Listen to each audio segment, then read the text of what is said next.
오셨습니까? 3분이 진짜 빨리 흘러갔습니다. 지금 벌써 3분이 흘러가고 4분째네요.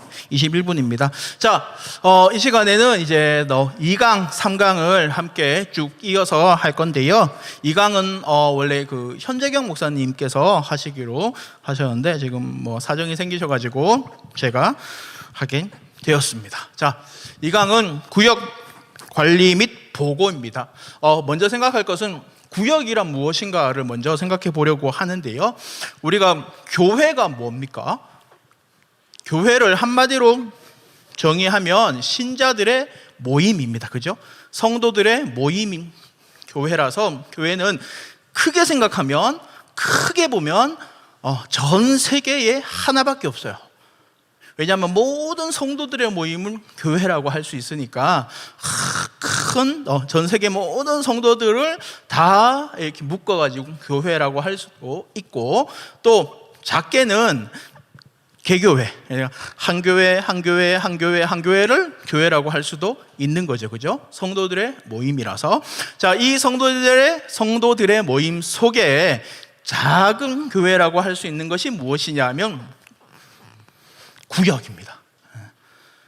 성도들이 뭐 한 명, 두 명이지 않고 뭐 수십 명, 수백 명씩 있으니까 한꺼번에 다 서로 삶을 얘기하고 교제할 수가 없어서 잘라가지고 이렇게 한 게 구역인데, 이것이 작은 교회다라는 사실을 먼저 생각하셔야 합니다.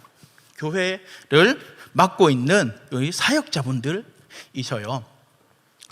사역자가 많다, 사역자가 너무 많다고 사람들이 말들은 하지만 실은 사역자는 한국 교회 성도의 한 1%에서 2%밖에 안 되잖아요. 그죠? 그런데 실은 모든 교회에서 이 사역자와 함께 사역하시는 성도님들도 실은 사역자다 생각하시고 사역을 하셔야 합니다. 구역에 보면 구역은 교회 속에 있는 작은 교회다라고 하고요. 구역은 뭐 지방의 차이라든가 교양, 사회 신분, 직분과 상관없이 함께 모여서 하나님을 예배하는 조직입니다. 이 구역이 교회 성장의 아주 중요한 핵심입니다. 자, 2번 보시면 구역장의 사명과 책임이 있죠. 한마디로 말하면 막중하다 이렇게 얘기합니다. 아까 파민 목사님께서 로마서 말씀으로 설교를 하셨잖아요. 그죠? 로마서는 바울 사도가 우리가 어떻게 해서 믿는가, 어떻게 해서 믿음이 생기는가를 쓴 아주 성경의 핵심 성경인데, 혹시 로마서 16장에 뭐가 있는지 혹시 아십니까? 로마서가 마지막 장이 16장인데 16장에는 여러 사람들의 이름이 나옵니다. 갱그리아에 있는 베베라든지 누구라든지 사람 이름이 줄줄줄줄줄 나와요. 이것은 무엇을 말하냐면 바울이 그 인생 걸고 했던 핵심 사역이 무엇이냐면 사람을 세우는 사역이었다는 것을 말하고 있다는 그 사실을 성경에서 확인할 수 있어요. 자, 요 일을 함께 하는 게 누구시냐 하면 여기에 있으신 구역장님들과 선생님들과 부구역장님, 교구 일꾼입니다. 요 일을 하는 거예요. 하나님께서 우리에게 맡기신 사명이 뭐냐면, 야, 너 다른 사람을 세워라 는 사명을 우리에게 맡기셨다는 거예요. 여기서 중요한 거는 사명이라는 거예요. 하나님께서 우리에게 맡기신 일이다 라고 합니다. 자, 그래서 2-1번에 보면 구역 요원의 사명이라고 됩니다. 선한 목자의 사명이 목사 한 명한테만 있는 것이 아니라 구역을 돌보시는 우리 모든 분들, 또한 교육부서에서 아이들의 영혼을 맡아 있는 모든 분들이 다 선한 목자의 사명이 있습니다. 예수 그리스도의 일꾼이며 하나님의 선한 청직입니다. 그러므로 우리는 부지런하고 성실해야 합니다. 자, 이번에 보면 구역 요원의 직무가 있죠. 그죠? 구역을 책임지고 신방 때 예배를 인도합니다. 또한 교우들의 형편을 살피고요. 특별한 사항이 있을 땐 교역자에게 보고해야 합니다. 자, 정리해 볼게요. 예배 드리고 늘 형편을 살피고 특별한 일이 생기면 보고해야 된다. 요 세 가지를 기억하셔야 됩니다. 예배 드리시고 형편을 살피고 늘 보고해야 됩니다. 왜냐하면 목사가 물론 여러분이 있지만 한 자리에 탁 앉아가지고 기도 하니까 성령님이 삼교구 누구가 많이 아프단다 전화해봐라 고 하는 마음을 안 주시거든요. 구역장님이 말씀을 하셔야 돼요. 예? 우리 목사님은 신령치도 못하시 이렇게 생각하시면 안 되고 정상이에요. 왜냐하면 하나님은 사람을 세우셔서 일하시기를 바라시니까 함께 다 살피는 거예요. 물론 저 혼자서 하루 종일 전화하면 수십 명을 살필 수 있겠지만 제가 하는 것보다 더 좋은 게 뭐냐면 함께 신앙생활 수십 년 하신 구역장님이 그 집의 형편이라든지 사정이라든지 쉽게 말해서 숟가락 숫자라든지 이런 것까지 다 알고 있으시니까 무슨 일이 생기면 말씀을 해주셔야 합니다. 오늘 강조하고 싶은 게 이거예요. 보고를 좀 해주십사 하는 거예요. 아프시다든지 입원을 하셨다든지 좋은 일이 있다든지 슬픈 일이 있다든지 상처를 만약에 받았다고 하면 어떤 일로 상처를 받았다고 하든지 이런 거를 수시로 보고를 해주셔야 합니다. 자, 이렇게 보고를 하려면 뭐가 있어야 합니까? 매주 형편을 살피는 게 먼저 있어야 됩니다.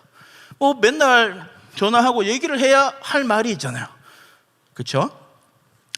자, 구역을 잘 돌보려면 먼저 나 스스로가 주의를 잘 지키면서 구역에서나 가정에서나 예배하는 그 생활 모습을 먼저 살아야 합니다. 자, 2번 신방입니다. 신방. 그럼 번개불 콩 볶듯이 하고 있습니다. 5분밖에 안 지났는데. 자, 2번 신방은 뭐냐면 찾아가서 만난다라는 말이죠. 그죠? 한자 말이 찾아가서 만나는데 실은 이 신방은 사람이 시작한 게 아니라 하나님이 시작하셨어요. 하나님은 먼저 사람을 찾아오셔요. 예수님도 먼저 사람을 찾아가셔서 먼저 얘기하시잖아요. 수가성에서 만난 우물가래의 사마리아 여인을 예수님께서 찾아가셔가지고 성경을 잘 읽어보면 먼저 거셨어요. 또 내가 목이 마른데 물 좀 달라고 먼저 얘기하시는 분이 하나님이시고 예수님이신데 이처럼 우리가 하나님의 그 뜻대로 먼저 찾아가서 얘기하는 게 신방이에요. 자, 신방은 목회자나 구역장이 교우들을 찾아가서 위로하고 권면하고 또한 사귀면서 그 힘도 북도도 주고 위로도 하고 신앙이 성장하도록 돕는 게 신방이에요. 즉 하나님의 백성을 잘 돌보는 게 신방이다 라고 생각하시면 되겠고요. 이 신방은 여러 가지 종류가 있습니다.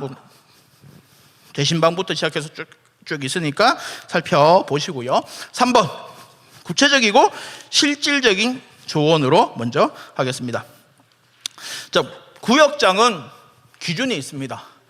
아무나 구역장으로 세워지지 않고요. 구역장을 하시려면 이런 분들 빈칸 만들어놨죠. 잘 받아 쓰셔요. 자, 구역장은 신앙생활에 모범을 보여야 한다. 그렇죠? 구역장인데 나는 오늘 아침에 일어나니까 컨디션이 별로 안 좋아서 아침 먹고 나가야 하니까 나는 오늘 예배 못 드리겠는데 구역원들은 열심히 예배 드리세요 라고 하면 되겠습니까? 안 되죠. 그죠? 모범을 보여야 하고요. 다음에 2번 구역장은 믿음과 열정이 있어야 됩니다. 믿음과 열정이 있어야 돼요. 하나님께서 우리와 함께 하시고 힘들어도 우리를 붙드시겠다는 그 믿음과 열정이 있어야 됩니다. 그렇죠? 구역장이 아이고 우리 구역 안 되겠다. 아이고 나는 이거 못하겠다. 우리 구역 사람도 없고 모이지도 않고 하면 힘이 나겠습니까? 그렇죠? 먼저 믿음과 열정으로 있어야 되고요. 3번 구역장은 올바른 신앙관이 있어야 합니다. 올바른 신앙관. 어디서 이상한 얘기 듣고 와가지고 내가 이 성경 어디서 얘기 들으니까 이게 아이락하더라 이러면서 이상한 소리 하시면 안 된다는 거죠. 그죠? 그다음에 4번 구역장은 전인적인 헌신이 있어야 됩니다. 헌신하시는 분이 구역장입니다. 구역장은 나는 못하겠지만 네가 좀 해라 하는 분이 아니라는 거예요. 주일학교 선생님들도 나는 못하겠지만, 나는 큐티 못하지만 우리 학생들 맨날 한 장씩 성경 읽으세요 라고 하면 안 된다는 거죠. 그죠? 내가 먼저 헌신하는 사람이 구역장으로 세워집니다. 다음에 5번 구역장은 성령 충만해야 됩니다. 성령 충만해야 됩니다. 요거는 이따가 3강에서 한 번 더 살펴보도록 하겠습니다. 자, 구역 신방은 이렇게 하자는 겁니다. 자, 찾으셨죠? 요거 다 같이 보고 있으시죠? 자, 신방은 이렇게 하자. 1번 직접 신방하자. 찾아가셔야 됩니다. 직접 찾아가셔야 됩니다. 다음에 이것이 여의치 않을 때는 2번 전화 신방을 해야 됩니다. 전화라도 요즘엔 코로나로 직접 찾아가는 게 힘드니까 못 찾아가면 전화하셔야 됩니다. 예? 다음에 3번 전화도 안 받는다. 내 번호를 차단해놨다고 하면 편지나 카드라도 쓰셔야 됩니다. 편지나 카드 신방을 하라. 주보도 발송하고 저희가 이제 매주 주보랑 주일 예배 링크랑 매일 카톡으로 하고 있죠. 안 나오시는 분들한테. 다음에 4번. 자, 4번 중요합니다. 한번 생각하면서 한번 살펴보겠습니다. 자, 신방할 때 유의할 점이 있어요. 그러니까 찾아가서 신방을 하든지 전화로 신방을 하든지 할 때 주의할 점이 있습니다. 첫 번째, 약점을 말하지 마라. 약점. 집사님 보니까 딴 건 다 좋은데 맨날 예배 늦게 오더라. 뭐 이런 거 있잖아요. 그렇죠? 그러면 앞에 아무리 좋은 얘기해도 그 말이 안 들어옵니다. 그죠? 신방할 때는 이 사람을 만나서 세워주고 북돋아주고 힘을 내서 함께 예배 자리로 나오게 하기 위해서 신방을 한 건데, 내 집사님, 특별히 내가 집사님한테 얘기하는데 이것만 좀 바꿨으면, 이런 거 하시면 안 된다는 거죠. 제가 이렇게 흥분하면 사투리가 나오는데 알아듣고 있으십니까? 제가 이제 아동부에서 설교를 하는데 사투리 좀 쓰지 말라고 애들이 하는데, 이 40년 가서 왔던 사투리를 최선을 다해서 인천말을 써보도록 하겠습니다. 그 다음 자기 자랑이나 교파 자랑을 하지 말라. 네. 왜냐하면 그 구역원들 같은 경우는 우리 교단에만 있다가 오신 분이 아닐 수도 있잖아요. 감리교회에서 왔을 수도 있고, 성결교회에서 왔을 수도 있고, 침례교회에서 왔을 수도 있고, 가톨릭에서 왔을 수도 있고, 아예 뭐 신앙생활 하지 않다가 왔을 수도 있는데, 내 자랑, 내가 이 교회 나와서 내가 예수 믿었더니 내가 아파트가 세 채고 뭐 매달 수입이 얼마고, 이런 얘기를 하신다거나, 혹은 우리 교단이 합동층 교단인데 한국에서 제일 크고 제일 많고 제일 교회도 한데 이제까지 여기 안 오고 뭐 했냐, 뭐 이런 말씀하시면 안 된다는 거고요. 다음에 자기 말만 하지 마라. 그렇죠? 우리 구역장님들 같은 경우는 이제 또 다들 말씀들을 잘 하시니까 말을 또 시작하다 보면 들어야 될 타이밍인데, 아이가 이제 계속 얘기할 때도 물론 있지만 이분의 사정이 어떤지, 마음이 어떤지, 뭐 서러운 거, 뭐 슬픈 게, 이런 거 들어야 될 타이밍인데, 그 짧은 시간, 신방 시간에 계속 내 말만 하다가, 물론 그 말씀하고 싶으신 게 많은 것은 이해를 합니다. 얼마나 하고 싶은 말이 많으시겠지만 내 말만 하지 말고 요분의 말씀을 좀 들어주셔야 됩니다. 왜냐하면 계속 내 말만 하다 보면 상대방이 아이고 뭐 저 사람은 내한테 말할 시간도 안 주더라 하고 생각하고 아예 말을 하지 않아 버리거든요. 그러니까 너무 내 말만 하지 말고 집사님 생각은 어떠세요? 성도님 생각은 어떠세요?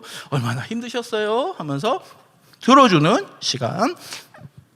그 다음 중요한데요, 설교조로 말하면 안 됩니다.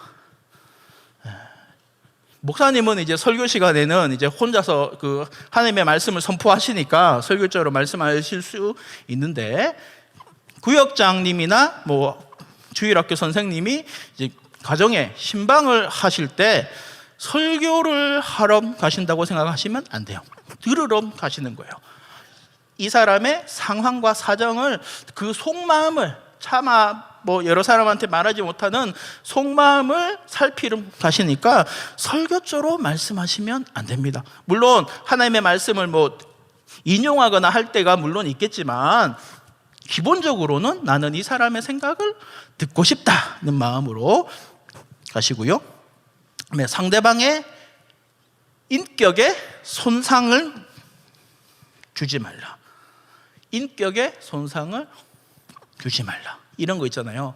아, 집사님, 나는 몇 년 전에 집사님 여기 와서 세례 받을 때 생각나는데 세례식 할 때 뭐라고 했냐고, 예배 성실하게 나오겠다고, 하나님께 순종하겠다고, 이 손 들고 선서할 때 그렇게 세례 받을 때 했으면서 지금 안 나오는 거 보니까 그 거짓말이네, 사기쳤네, 이렇게 얘기하면 물론 말은 맞는 말일지 모르지만 그 마음에, 인격에 자존심이 상해서 더 안 나오고 싶겠죠.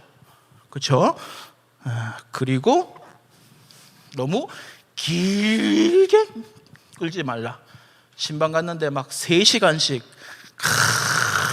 오랜만에 여기 왔는데 하고 싶은 얘기 다 하고 가야 되겠다 하지 마시고, 그리고 몸 단장을 깔끔하게 하고 몸 빼입고 막 이렇게 하시지 마시고 깔끔하게 하시고, 다음 될 수 있는 대로 밀폐된 공간에 들어가시면 조금 그렇겠죠. 특히 이성이시면, 그죠?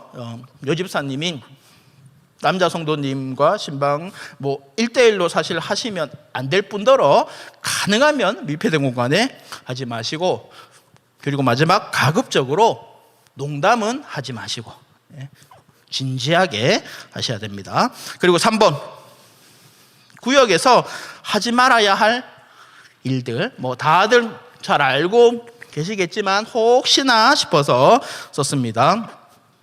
돈거래 하시면 안 됩니다. 저 너무 힘든데 한 10만 원만 빌려주세요 하는 분들 가끔씩 있습니다. 교회마다 있습니다. 여러 사람한테 빌려서 한동안 안 나오시다가 한 3년 있다가 또 짠 하고 나타나가지고 10만 원만 5만 원만 뭐 하는 분들이 가끔씩 있는데 빌려주지 마시고, 다단계라든지 뭐 이런 거 특별히 하시면 안 되고요. 내가 너무 힘든데 보증을 서달라, 이런 거 절대로 하지 마세요. 성경에 써 있습니다. 보증 서지 말아라고 써 있습니다. 다음에 계모임도 돈이 얽혀 있잖아요, 그죠? 성도님과 돈이 얽혀 있으면 가급적이면 안 하는 것이 좋고요. 만약에 내가 꼭 해야 되겠다 하면 구역 안에서 하지 마시고 개인적으로 교회와 상관없이 하십시오. 또 목사가 또 하라 했다 이런 그 말씀하시면 안 됩니다. 하지 말라 했습니다, 저는.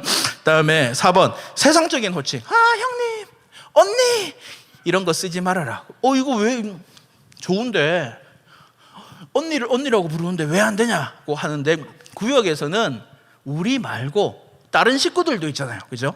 다른 식구가 생각할 때 저분들은 서로 이렇게 동생 언니 하는데 나는 언니 어젯밤에 뭐 먹었노? 송 집사님은 식사하셨어요? 이렇게 얘기하면 한 모임에서 이상하잖아요, 그죠? 그 마음에 나는 저분들한테 못 다가가겠다 하는 생각이 생기니까 그렇게 하지 마시고요. 다음에 험담하지 마세요. 파괴적이고 그런 거 험담. 제가 구역 예배를 이제 지난 교회에 있을 때는 가끔씩 그 교역자가 구역 예배 참석을 해서 인도하곤 했었는데, 제가 듣기로는 엄청 활발하고 뭐 사람들도 많이 나오고 막 화기애애한 구역이라고 해서 듣고 갔더니 가만히 있으신 거예요. 아니, 여기 활발하다면서 말씀 많이 해서 시간 가는지 모른다던데 왜 말씀이 없을까 하고 생각해 봤더니 그 말의 상당 부분이 험담이라서 목사 앞에서 얘기하기가 좀 그런 거야. 아, 누구네 집은 뭐 했다더라 이런 거는 사실 구역에서 할 얘기가 아니죠, 그죠? 험담하지 마시고, 또한 구역장님이 주도를 하시든지 어떻든지 아무 성경 공부 모임이나 집회나 교회 허락 없이 참석하시면 안 됩니다. 하도 요새 신천지가 많아가지고 요 정도는 이제 다 아시겠죠? 자, 이렇게 해서 2강을 마쳤고요.